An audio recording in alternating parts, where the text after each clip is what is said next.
Assalamualaikum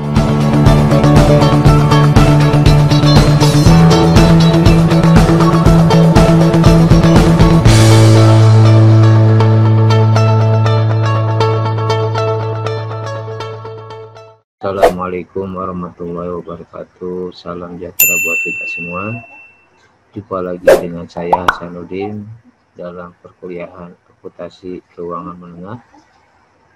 Kali ini kita akan membahas masalah pertemuan ke-6 tentang aset tetap atau aktiva tetap. Kita lihat teorinya. Apa sih yang dimaksud dengan aset tetap atau aktiva tetap? Aset tetap mempunyai umur yang panjang atau permanen, biasanya ini lebih dari 1 tahun. Aset tetap berwujud karena mempunyai bentuk fisik. Ada juga aktiva tetap tidak berwujud, nanti di lain waktu kita akan bahas. Kemudian dimiliki dan digunakan oleh perusahaan dan tidak untuk dijual pada awal mulanya ya. Tujuan mulanya tidak dijual, akan tetapi untuk digunakan operasional sehari-hari perusahaan. Kemudian kita lihat klasifikasi biayanya. Ada pertanyaan, yang dibeli berumur panjang atau tidak? Kalau tidak, maka akan menjadi beban atau biaya saja. Dan tetapi kalau dia berumur panjang, apakah aset itu digunakan untuk tujuan produktif atau tidak? Kalau ya, maka dia masuk ke aset tetap. Kalau tidak, maka hanya investasi saja. Jadi di sini terkadang kita menemukan ada satu pembelian peralatan, bingung apakah maksud aktiva tetap atau tidak. Ini jawabannya ya. Kalau dia berumur panjang berarti kalau dia berumur panjang akan jadi aset apabila mempunyai tujuan produktif. Kalau tidak, maka akan menjadi investasi saja. Kemudian tentang depresiasi, ciri khas daripada aktiva tetap adalah adanya depresiasi atau penyusutan. Semua aset tetap kecuali tanah kehilangan kapasitasnya saat digunakan. Kehilangan kapasitas seperti ini diakui sebagai beban depresiasi atau beban penyusutan. Oke. Depresiasi dibagi dua. Pertama ada depresiasi fisik, terjadi dari pengausan atau perusakan saat digunakan atau karena cuaca. Ada juga depresiasi fungsional, terjadi pada saat aktiva tetap tidak lagi dapat digunakan pada tingkat yang diharapkan. Ini adalah faktor-faktor yang mempengaruhi beban depresi. Pertama, adanya biaya perolehan. Semua biaya atau pembelian pada saat pendapatan aktiva namanya biaya perolehan. Kemudian dikurangi nilai sisa atau nilai residu ya. Ini adalah biaya depresiasi. Nanti tergantung masa manfaatnya.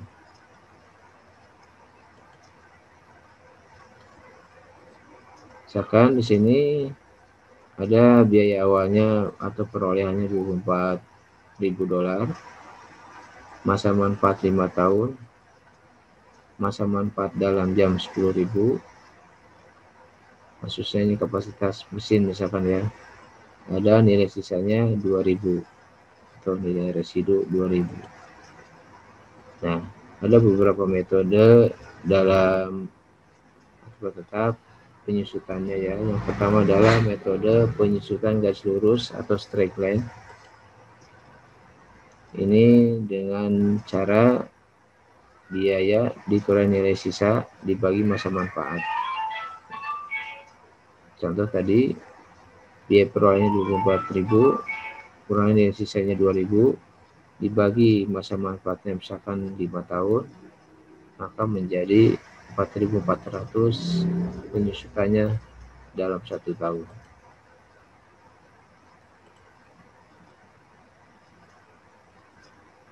Maka 4.400 ini kalau dibagikan dengan biaya perolehannya, maka sebesar 18,3%.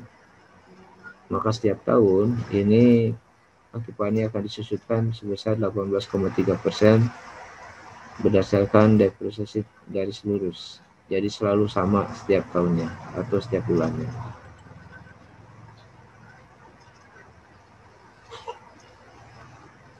Kita lihat di sini.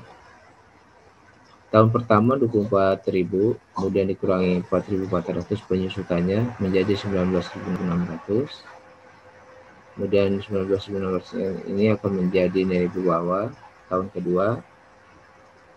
Kemudian dikurangi lagi 4.400 penyusutannya selalu sama ya, menjadi 15.200. Di tahun ketiga ini nilai awalnya 15.200. Dari sini ya dikurangi 4.400 adalah 10.800. Kemudian 10.800 inilah menjadi nilai awal di tahun keempat. Dikurangi penyusutannya 4.400 menjadi 6.400. Kemudian menjadi nilai awal buku di tahun kelima atau tahun terakhir 6.400. Dikurangi 4.400 maka menjadi 2.000 nilai sisa atau nilai residu. Biasanya untuk menandakan artefak tetap itu masih ada, di akhir periode harus tetap ada nilai residu minimal adalah RP1.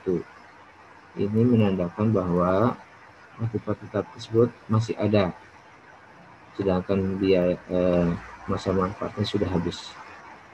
Oleh karena itu perusahaan seharusnya harus mengganti dengan segera artefak tersebut, karena dikhawatirkan kalau tidak diganti malah akan menambah biaya pemeliharaan yang besar, sehingga perlu adanya pergantian.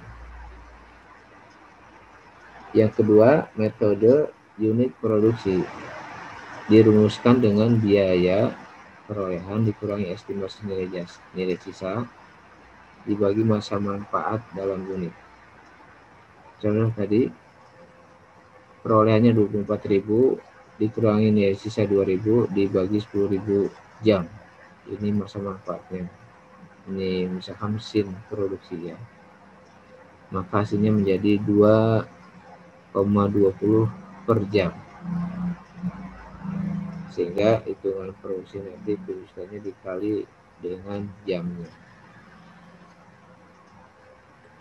Kita lihat untuk metode saldo menurun berikutnya.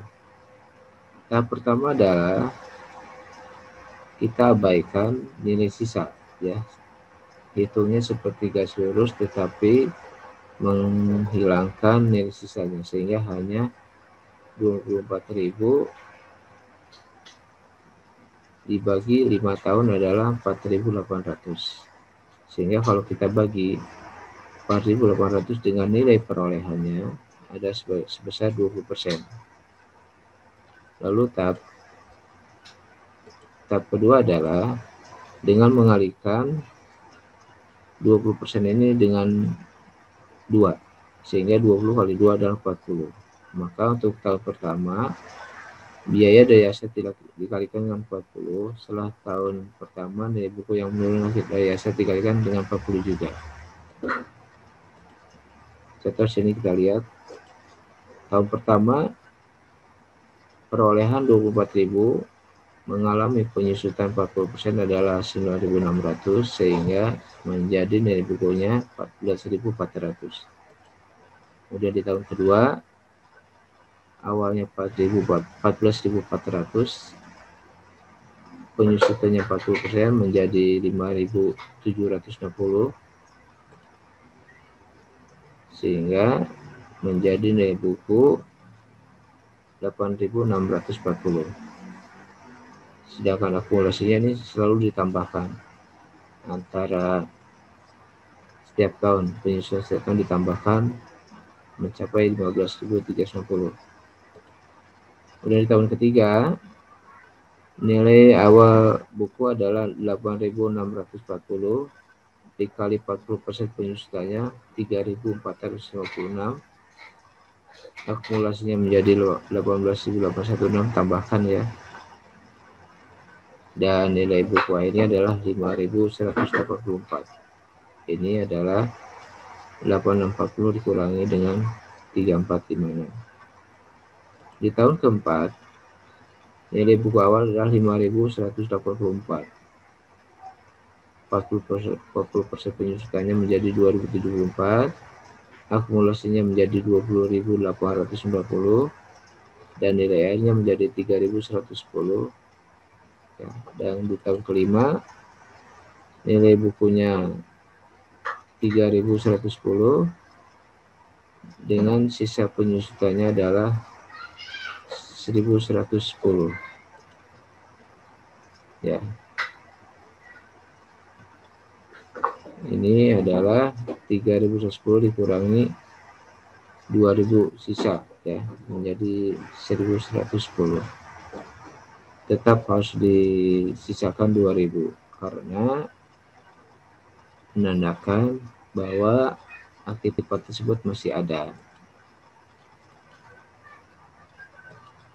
Baik. Selanjutnya, yang menarik daripada aktivitas tetap adalah adanya penghentian aset tetap ya, atau peniadaan. Tadi tujuan awal semula adalah tidak untuk dijual, akan tetapi aktivitas tetap tersebut bisa berakhir dengan beberapa kondisi. Yang pertama, bisa saja dibuang. Ini catatan sudah habis masa manfaatnya ya. Kemudian dijual, atau yang ketiga ditukar dengan aset yang serupa.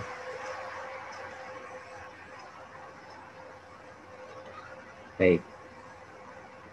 Yang perlu diperhatikan adalah pada saat pencatatannya bahwa akun aset tersendiri harus dikredit ya, posisinya dikredit sehingga hilang, sedangkan akumulasinya didebit untuk menghilangkan akumulasi ini. Pertama, penghapusan aset tetap tadi dibuang ya, mungkin kondisi sudah rusak, tidak bisa dipakai lagi ya, walaupun dipakai mungkin akan menambah besar biaya penyusutan dan sebagainya. Contoh sini ada sebuah peralatan mobil truk ya sebesar 25.000 yang telah terdepresiasi penuh, artinya sudah habis masa manfaatnya. Pada tanggal 14 Februari peralatan itu dihabiskan atau dihapuskan ya, diputihkan.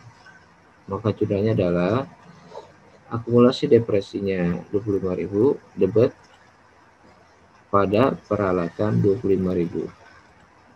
Oke. Ini adalah jurnal untuk menghapus peralatan yang telah terdepresiasi penuh alias habis masa manfaatnya. Yang kedua, bisa dengan penjualan aktivitas tetap. Bukan berarti aktivitas tetap tidak bisa dijual, bisa dijual. Yang manakala memang masa manfaatnya sudah habis dan masih sebetulnya masih memiliki manfaat untuk orang lain itu ya. Sedang untuk perusahaan menganggap kalau dipakai terus akan menambah biaya pemeliharaan yang lebih besar. Oke, saat aktivitas tetap dijual, pemilik bisa untung, bisa rugi atau impas, tergantung harga pasar tersebut. Karena menjual aktivitas tetap itu tidak bisa menjual dengan harga pada saat beli, ya, yaitu mempertimbangkan nilai bukunya yang terakhir dan juga nilai pasar, biasa seperti itu. Pertama, jika harga jual sama dengan nilai buku, tidak ada untung dan atau rugi, alias impas. Yang kedua, jika harga jual lebih kecil dari nilai buku, maka ini adalah mengalami kerugian. Yang ketiga, jika harga jual lebih besar dari nilai buku, mendapat keuntungan sebesar selisihnya. Untung dan rugi akan dilaporkan pada laporan laba rugi sebagai pendapatan. Di sini terdapat peralatan senilai 10.000 didepresiasi 10% dengan garis lurus dan dijual pada tanggal 12 Oktober. Maka di sini tanggal 12 Oktober kita jurnal dulu beban depresiasi pada akumulasi depresi adalah sebesar 750. Ini didapat dari 10.000 dikali 34 kali 10%. Manakala dijual 10.000 akibat tersebut, maka dikurangi akumulasinya 7.750 sehingga hanya didapatkan kas 2.250. Ini ada selisihnya ya.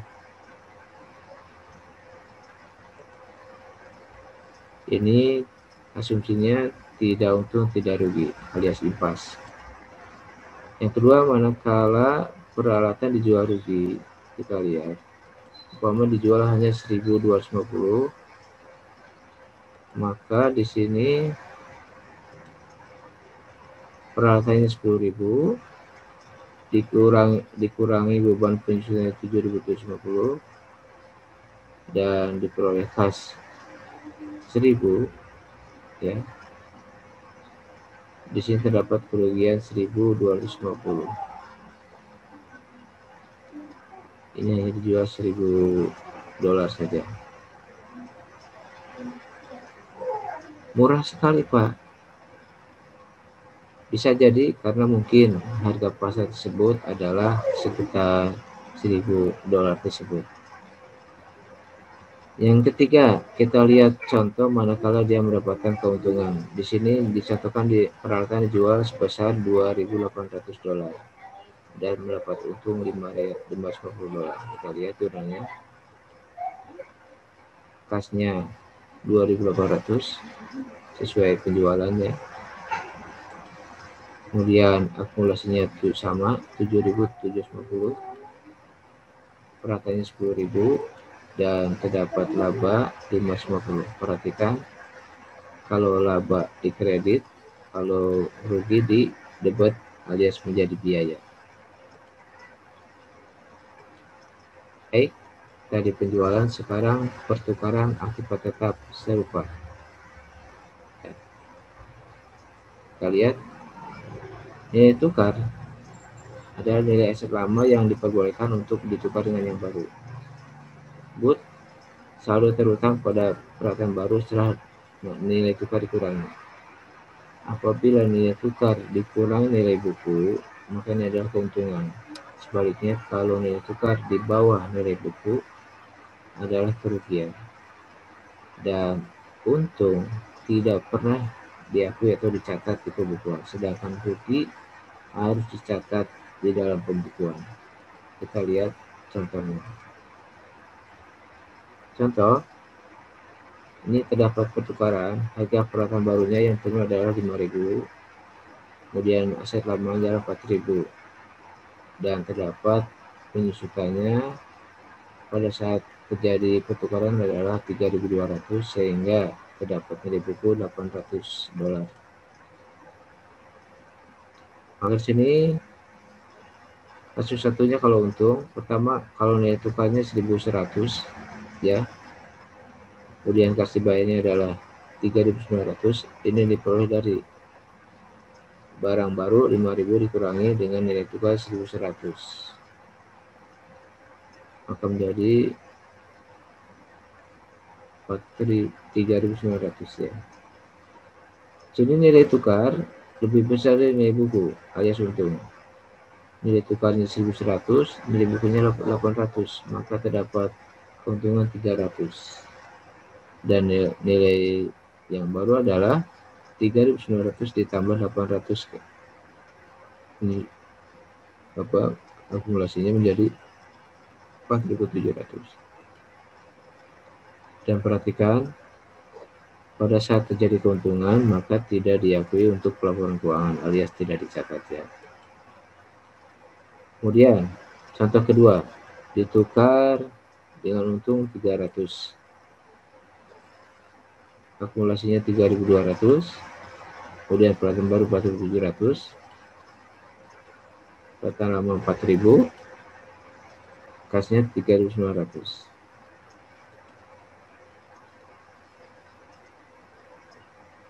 Ya, ini adalah Cara pencatatannya tidak mencantumkan keuntungannya 300. Kemudian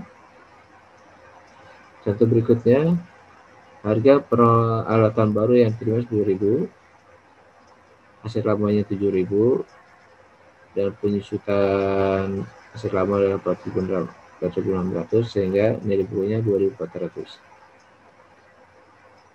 Di sini kasus 2 kalau mengalami kerugian.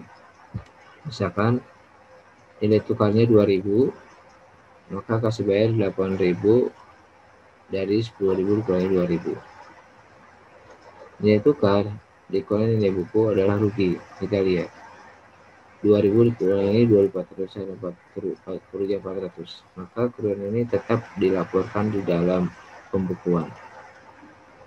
Ya, cara menjurnalnya adalah seperti ini, akumulasinya 4.600, peralatan baru 10.000, kemudian rugi penjualan aset tetap 400, dan peralatan lama 7.000, kasnya 8.000. Sehingga untuk kerugian didebet atau menjadi biaya. Pertukaran tidak membedakan serupa atau tidak serupa barangnya. Semua menggunakan nilai wajar aset, ya. Nilai wajarnya berapa? Kecuali pertukaran yang tidak memiliki substansi komersial atau pertukaran yang nilai wajarnya tidak dapat ditentukan dengan Anda, alias tidak jelas, ya, berapa nilai wajarnya. Kemudian menggunakan nilai wajar di aset yang terima. Nah, selain itu dalam penyusutan kita kenal adanya istilah depresi, yaitu tanah yang disusutkan. Jadi tidak semua tanah itu tidak bisa disusutkan. Ada beberapa tanah yang bisa disusutkan karena dia berkaitan dengan sumber daya alam. Contoh di usaha pertambangan atau usaha perkebunan, pertanian dan sebagainya, ini karena sumber dayanya adalah tanah yang suatu saat tanah tersebut akan mengalami penurunan. Oleh karena itu tanah tersebut perlu disusutkan, namanya adalah depresi. Jadi depresi adalah proses mentransfer biaya sumber daya alam pada beban. Jadi disusutkan setiap periode manfaatnya, ya. Contoh di sini, perusahaan membayar 400.000 untuk hak tambang yang diperkirakan sebanyak 1 juta ton. Jika depresi adalah 0,4 per ton, sehingga menjadi didapat dari 400.000 dibagi dengan 1 juta ton dan 0,4. Maka tahun ini 90.000 ton telah ditambang. Maka depresi untuk periode ini adalah 36.000 didapat dari 90.000 ton dikali 0,4. Jumlahnya adalah beban depresinya 36.000, kemudian akumulasi depresi ada 36.000 sama, ya, seperti itu. Jadi sekarang kita ketahui semua bahwa ada tanah yang bisa disusutkan. Demikian penjelasan pertemuan 6 kali ini tentang akibat tetap. Semoga bisa dipahami dan semoga bermanfaat. Terima kasih. Assalamualaikum warahmatullahi wabarakatuh.